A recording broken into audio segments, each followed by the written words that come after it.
তিস্তা ও জলঢাকা নদীতে লাল সতর্কতা জারি। লিশ নদীর বাঁধ ভেঙে চান্দা কলোনির বাড়িঘর জলমগ্ন। যুদ্ধকালীন তৎপরতায় কাজ শুরু সেচ দপ্তরের। মার্চ আষাঢ় মাসের প্রবল বর্ষণে জলোচ্ছ্বাস ঘটল মাল ব্লকের লিশ নদীতে। বাগড়াকোট গ্রাম পঞ্চায়েতের চান্দা কলোনির বাড়িঘর জলমগ্ন। বাসিন্দারা জাতীয় সড়কের উপর এসে দাঁড়িয়েছে। যুদ্ধকালীন তৎপরতায় নদীর গতিপথ পরিবর্তন করে বাঁধ নির্মাণের কাজ শুরু হয়েছে বলে জানা গিয়েছে।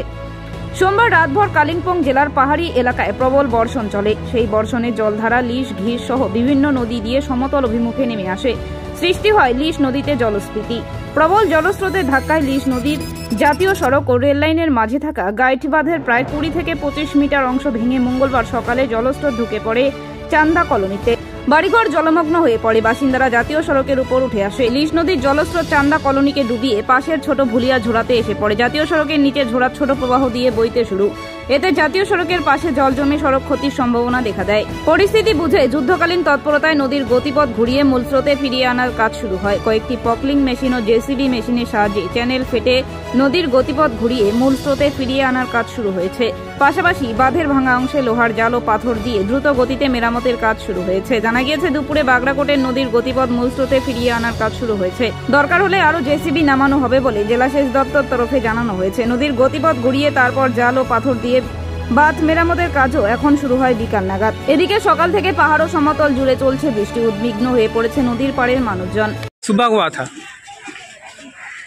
आज सुबह। हाँ मतलब आप देखिए यहाँ पे आप देख सकते हो यहाँ पे देखिए प्रशासन को क्या मतलब क्या मुश्किल से गुजरना पड़ रहा है लोगों को।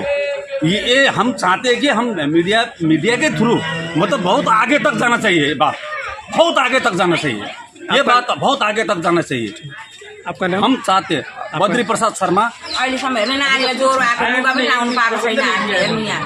अनि सामान सबै धानहरू सबै भिजेको छ। हेर्नु धानहरू चामलहरू केही निकालेको छैन हामी। प्रशासनबाट तपाईँले सहायता पाउनु हुँदैछ यहाँ? अब खै हामी सहायता केही पाएको छैन।